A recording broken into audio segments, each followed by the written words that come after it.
వేల మందిని ప్రొఫెషనల్స్ గా మార్చిన ఇనోమాటిక్స్ తో మీరు కూడా మీ డ్రీమ్ కెరియర్ ని ఇప్పుడే స్టార్ట్ చేయండి. నేను ఏమంటానంటే మనోళ్ళు ఈడు ఇక్కడ ఉన్నాడు అంత వైరల్ అయ్యాడు జనాలు చూస్తున్నారు అని ఉండదు కొంతమందికి. సరే ఇంకేం చేస్తాం అంటే నిమ్మకాయని వాడేశారు కదా నెక్స్ట్ రీల్లో చేసినట్టు. నేను జెన్యూన్ చెప్తాను, నేను ఒక విషయం చెప్పాలి. నేను సనీ టాక్ స్టార్ట్ చేసినప్పుడు నాకు ఇన్కమ్ సోర్స్ లేదు. నేను రీల్స్ చేయడం అంటే ఎంత కష్టం మీకు తెలుసు. ఒక అమ్మాయికి ఖచ్చితంగా పేమెంట్ ఇవ్వాలి, తన హైదరాబాద్లో సర్వే అంటే అమ్మాయికి పేమెంట్ ఇవ్వాలి, కెమెరామెన్కి ఇవ్వాలి, కెమెరాకి ఇవ్వాలి. ఒక రీల్కి ఇంత ఇన్వెస్ట్మెంట్. నేను ఒక 5 to 6 lakhs ఓన్లీ సనీ టాక్స్కి ఇన్వెస్ట్మెంట్ చేశాను. నాకు వచ్చింది మహా అయితే ఒక 60-70 వచ్చి ఉంటుంది. బీభత్సంగా ఇన్వెస్ట్మెంట్ చేశాను. కానీ నేను అనుకున్నాను ఏదో ఒక టైంలో అది పే బ్యాక్ అవుద్ది అనుకునేవాడిని. నేను ప్రమోషన్ కూడా చేసేవాడిని కాదు. నాకు వచ్చేటివి చిన్న చిన్న ప్రమోషన్స్, ఇంజెక్షన్ ఇస్తే నీకు ఇది అయిపోతే అవి నేను చేసేవాడిని కాదు. సరే చూద్దాము మన లైఫ్ ఏమైనా టర్న్ అవుద్దా అన్నప్పుడు సిరా స్టూడియోస్ అన్న నన్ను అప్రోచ్ అయ్యారు. వాళ్ళతో పాటు నేను కొలాబరేట్ అయ్యాను. అప్పుడు ఇది జరిగింది. నాకు ఇప్పుడు ప్రమోషన్స్ వస్తున్నాయి. నేను ఎప్పుడన్నా ఏమనుకున్నాను అంటే నాకు ప్రమోషన్స్ వస్తే దాంట్లో సగం అమౌంట్ జనాలకు ఇవ్వాలని ఫిక్స్ అయ్యాను. సో నాకు నిన్న ప్రమోషన్ వచ్చింది. మీరు ఏదైతే చూసారో అది ప్రమోషన్. సో దాంట్లో వచ్చిన అమౌంట్ ఆల్రెడీ ఇప్పుడు నేను చిన్నపిల్లకాయలకి బట్టలు కొనేసి ఒక 15 మందికి బట్టలు కొనేసి ఇచ్చేసి వచ్చేసాను. సో ఇంకా నేను ప్రమోషన్స్ వస్తే చేసేస్తానన్న, ఏ ప్రమోషన్ వచ్చి చేసేస్తాను. నాకు తెలుసు ఇది ఒక 4-5 days తర్వాత ఇది ఏమి ఉండదు. ఎవడో ప్రతి 10 రోజులకు 15 రోజులు ఒక స్టార్ పుడతాడు. ఆ స్టార్ కరెక్ట్గా నిలబడితే, కరెక్ట్గా కంటెంట్ చేస్తే నిలబడతాడు, లేకపోతే కనబడ్డు. నాకు క్లారిటీ ఉంది. సో ఉన్నంత వరకు నేను సంపాదించుకొని ఆ ద్వారా వచ్చిన దాంట్లో జనాలు చూశారు కాబట్టి ఎంతో కొంత జనాలకు ఇచ్చేద్దామని ఆలోచన. బట్ హోప్ గుడ్ ఏంటంటే, గుడ్ థింగ్ ఏంటంటే, ఓకే ఆ రోజు మీకు నిజంగానే ఒక మెడికల్ ఇష్యూ, వామిటింగ్స్ అవ్వకూడదు, ఇలాంటివి అవ్వకూడదు అని పట్టుకెళ్లారు. చాలా మంది తీసుకెళ్తాం మనం అందరం జర్నీస్ చేసినప్పుడు కానీ, ఎక్కువసేపు కూర్చున్నప్పుడు కానీ. స్టేడియంలో బయటకు రావడానికి అటు వెళ్ళడానికి ఉండదు కాబట్టి అది ఖచ్చితంగా క్యారీ చేయాలి. మిమ్మల్ని బాగానే అలో చేశారు. సో దానివల్ల ఏం రెస్ట్రిక్షన్స్ పడలేదు. అది గుడ్ థింగ్. ఒకవేళ ఇది సీరియస్ గా అయిపోయి నుంచి ఏమి అలో చేయకండి అని చెప్పేంత రూల్స్ ఏం తీసుకురాలేదు. అది గుడ్ థింగ్ నేను అనుకో. అంటే అన్న పోలీసులు పట్టేసుకుంటారు అన్న, పోలీస్ అన్న ఖచ్చితంగా పట్టుకుంటాడు. నేను ఆయనకి మానవత్వం అనే పాయింట్ ఆఫ్ వ్యూలో నాకు ఇలాగ వామిటింగ్ సెన్సేషన్ ఉంది, ప్లీజ్ నన్ను ఇవ్వండి అని చెప్పి బేసిక్గా నాకు అక్కడికి వెళ్ళేంత వరకు ఆ లెమన్తో చేయాలని నాకు కాన్సెప్ట్ లేదు. లాస్ట్ 20 minutes వచ్చిన ఐడియా. లేక వచ్చుంటే ఫస్ట్ నేను చేసేవాడిని కదా. లాస్ట్ 20 minutes శివంతో బిగ్గేటప్పుడు చేశాను అది. సో నాకు తెలిసినంత వరకు అలౌ చేయరన్న, లెమన్ అయితే అలౌ చేయరు. సో నేను ఆయన బతులాడుకుని వెళ్ళాను. ఇంకా అసలు బతులాడిన కూడా తీసుకెళ్ళొద్దు అంటారు. కరెక్ట్. Yeah super. అంటే రీల్స్ గురించి మాట్లాడుకుంటే కొంతమంది క్రియేటర్స్ ఉన్నారు అంటే ఇలా మంచి మంచి కాన్సెప్ట్లు చేసేవాళ్ళు, లైక్ ఫాదర్ గురించి, మదర్ గురించి. నాకైతే అది బెట్టింగ్ యాప్స్ది చాలా బాగా నచ్చింది. అంటే అట్లీస్ట్ లాస్ట్ వరకు వెయిటింగ్ ఉంటుంది కదా, అద్భుతంగా అనిపించింది. లిటరల్లీ అన్బీటబుల్ కల్చర్ అని ఒక ఏదో యూట్యూబ్ ఛానల్ ఉంటుంది. వాళ్ళు కొంతమంది మీద నెగిటివిటీ ఉండదు, ఎందుకంటే వాళ్ళు మంచి మంచి ప్రమోట్ చేస్తూ ఉంటారు. మీరు ఐ మీన్ సాంప్రదాయాన్ని ఈ కైండ్ ఆఫ్ చేశారు, husband and wife reels. But ఇవి సెపరేట్ ఫ్యాన్ బేస్ మీకు తీసుకొస్తాయని నాకు బలంగా అనిపించింది అనమాట. ఇక్కడ నుంచి అట్లీస్ట్ మీరు దాని మీద ఎక్కువ ఫోకస్ చేస్తే. లేదన్న, యాక్చువల్గా నేను క్రికెట్ మీద ఒక వెబ్ సిరీస్ రాశాను, చాలా మంచి కాన్సెప్ట్ రాశాను. అది ఏంటో క్రికెట్దే నాది వైరల్ అయింది. సో నెక్స్ట్ నేను చేయబోయే వెబ్ సిరీస్ కూడా చాలా బాగుంటుంది. సిరా స్టూడియోస్తో నేను కొలాబరేట్ చేస్తున్నాను. చాలా మంచి కాన్సెప్ట్. కట్ చేస్తే ఇది నాకు అవ్వడం వల్ల అది నాకు ప్లస్ అవుద్ది అనుకుంటున్నా. దేవుడు చూద్దాం, అది బాగా వస్తుంది. దాంతో నాకు ఇంకొక స్థాయికి వెళ్తానేమో అనిపిస్తుంది. బాక్స్ క్రికెట్ రీల్స్ అవి చూసేవాళ్ళు. అవునవును, బాక్స్ క్రికెట్ రీల్స్ చూసారు కదా మీరు. ఈసారి ఏంటంటే పెద్ద స్టేడియంలో మీరు, నేను కాన్సెప్ట్ చెప్పకూడదు కానీ, బట్ మంచి కాన్సెప్ట్ అన్నా బాగుంటుంది. కామెడీ అన్ని ట్రాక్స్ అన్ని బాగుంటాయి.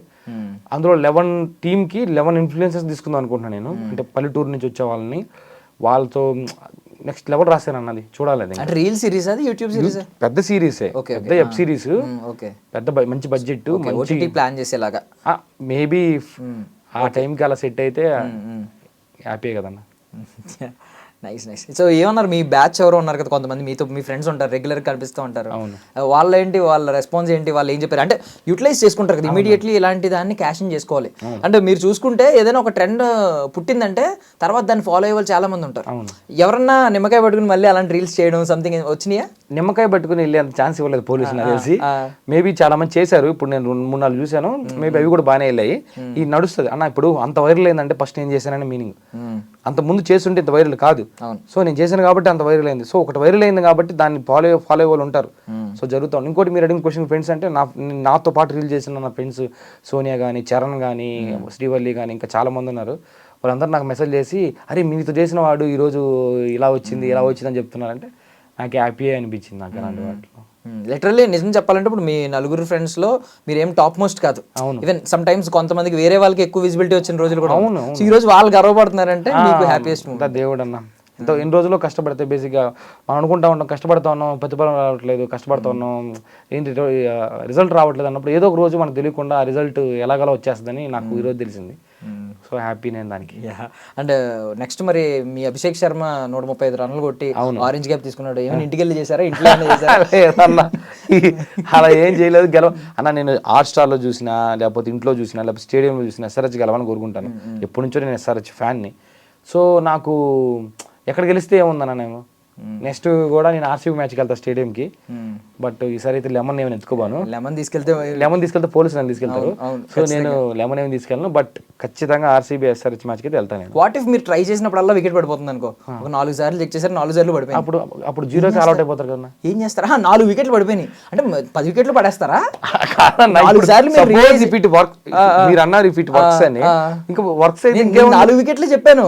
4 వికెట్ల తర్వాత ట్రై చేస్తారా, మీరు ఏం చేస్తారని తెలుసుకోవడం అంతే అన్న. ఇప్పుడు సపోజ్ అన్న మన హ్యూమన్ సైకాలజీ ప్రకారం మనకి ఏదైనా వర్కౌట్ అవుతుంటే దానికి ఎందుకు వెళ్తాం, పట్టుకొని పెద్ద బాల్ అనుకుంటా. ఆర్సీబీ ఫ్యాన్ ఏమంటే నెత్తుకెళ్ళిపోతారు. ఖచ్చితంగా వాళ్ళు జైలు వేసేవారు అలా జరుగుంటే. మీరు అట్లీస్ట్ 4 వికెట్లు పడినట్టు ఇలా వీడియో వేసి పెట్టినా ఫన్నీగా తీసుకుంటారన్న. చాలా మంది ఫన్నీగా తీసుకున్నారు. 90% ఫన్నీగా తీసుకున్నారు, 10% అది ప్రతి దానికి కామన్ అన్న. పెద్ద పెద్ద స్టార్లకే నచ్చే వాళ్ళు ఉంటారు, నచ్చే వాళ్ళు ఉంటారు. నేనెంత బట్ మీరు నేను చాలా ఫన్నీగా నవ్వుతూ చాలా ఆనందంతో మాట్లాడతారు అనుకున్నాను. ఈవెన్ బయట వేరే ఇంటర్వ్యూస్లో కూడా మీరు చాలా క్లారిటీ చెప్తున్నారు. అరే ఇది నాకేం తెలియదండి నిజంగా, అంటే మీరు ఏదో సఫర్ అయ్యారు సంథింగ్. సఫర్ అంటే అన్న సఫరింగ్ మేము చాలా ఫన్నీగానే తీసుకున్నాం ఇప్పుడు దాకా. అదే కదా, వైరల్ స్టార్ వచ్చాడు అన్నట్టే మేము ఫీల్ అయ్యాం. మీరు సంథింగ్ వేరే షేడ్ మాట్లాడుతుంటే నా పాయింట్ ఆఫ్ ఒకటే అన్న. కొంతమంది ఫీలింగ్ ఏంటంటే, నేను జెన్యూన్ చెప్తున్నా, నాకు తెలిసినంత వరకు సడన్గా ఎవడన్నా ఎదిగితే మనుషులు యాక్సెప్ట్ చేయరన్నా. ఎందుకు యాక్సెప్ట్ చేయరంటే, నాతో పాటు టీ తాగిన, ఇప్పుడు నేను నా ఫ్రెండ్తో టీ తాగాను కదా, వీడేంటి సడన్గా నాతో టీ తాగేవాడు ఈరోజు ఐడ్రీమ్ మీడియాలో ఇంటర్వ్యూ ఇస్తాడు ఏంటి, నాతో కూడా టీ తాగాలి, ఈ ఆలోచన వచ్చేస్తుంది అన్న. అంటే అది అందరికి వస్తుందని చెప్పను నేను, ఎంతో కొంతమందికి. సో అలా అయిపోయింది. సక్సెస్ని తీసుకోలేకపోతున్నారు. ఇంకా మీరు నమ్మండి, ఇప్పుడు నేను వైరల్ అయిన విషయానికంటే ఆ కంప్లైంట్ ఇచ్చిందే వైరల్ అయింది ఎక్కువ. నేను నమ్మరు నిజంగానే. అందరూ కంప్లైంట్ ఇచ్చారంటే నీ మీద ఫస్ట్ ఏమైనా కంప్లైంట్ ఇచ్చారు నీ మీద, కేసు పెట్టారు నీ మీద, ఇదే అడుగుతారు. వైరల్ అయ్యో తమ్ముడు, బాగా వైరల్ అయ్యావు అని అడిగేది చాలా తక్కువ మంది. సో ఏం చేస్తాం ఇప్పుడు, వీడిని ఇలా అంటే వీడు కొంచెం మైండ్ అప్సెట్, అదే కొంచెం డిస్టర్బ్ అవుతాడు, ఈ సైకాలజీ ఏంటి అని. ఇంకేం చేస్తావు అన్న, అవన్నీ చూసుకుంటూనే పోవాలి. ఓకే, బట్ నిజంగా మీరు చెప్పింది చాలా ఫ్యాక్ట్. మొహం మీద మూసినట్టు చెప్పారు మీరు. కానీ నిజంగా ఎవరన్నా యాక్సెప్ట్ చేస్తారు మన సక్సెస్ని. అవును, లిటరల్లీ ఎవడు అడిగినా ఫస్ట్ ఇది అడుగుతా ఉంటాడు, ఎలా చేసావు అని చెప్పి. ఆ ఎగ్జైట్మెంట్ పక్కన పెట్టి కేసు పెట్టారా అదే అడుగుతా ఉన్నారు. నేను ఎన్నిసార్లు చెప్పిన, లేదన్నా అది ఫేక్, అది ఫేక్. మీరు నమ్మరు, నా ఇన్స్టాలో నేను ప్రతి ఒక్కరు రిప్లై ఇస్తాను. ఎవరు మెసేజ్ పెట్టి రిప్లై ఇస్తాను. చిన్న ఫాలోవర్ 0 ఫాలోవర్ ఉన్నా కూడా నేను రిప్లై ఇస్తాను. అందులో మీకు కావాల్సిన విషయాలు పంపిస్తాను. దాంట్లో 70% నీ మీద ఎప్పుడు కేసు పెట్టారండి ఇదే క్వశ్చన్. వాళ్ళందరికీ ఆన్సర్లు ఇచ్చాను, fake fake fake. In fact English తెలిసిన వాళ్ళందరికీ అది ఫేక్ అని తెలుసుగా, కానీ షేర్ చేస్తారు. అది ఫేక్ అని తెలిసినా కూడా షేర్ చేస్తారు. ఇది కామన్ అయిపోయింది, ఇంకేం చేయలేమన్నా. అంతే, నెగిటివిటీ స్ప్రెడ్ చేయడం అంతే. ఇంకా పాజిటివ్ ఉంటే నెగిటివ్ కూడా ఉంటుంది, అన్ని ఫేస్ చేసుకుంటూ ముందుకెళ్ళాలి. దానికంటే మనం ఏం చేస్తాం. ఆ రీల్ తెచ్చిన ఫాలోవర్స్ ఎంతమంది? అంటే మీకు ఆల్రెడీ 50K ఉన్నారు. ఆ రీల్ నాకు ఇప్పుడు ఆల్మోస్ట్ 60 దాకా ఉన్నట్టున్నారు. ఆ రీల్ నాకు 3000, ఆ రీల్ నాకు 2000 ఫాలోవర్స్ 2.5K ఫాలోవర్స్ తీసుకొచ్చింది. నాన్న రీల్ నాకు ఒక్క రీలే 15,000 ఫాలోవర్స్ తీసుకొచ్చింది.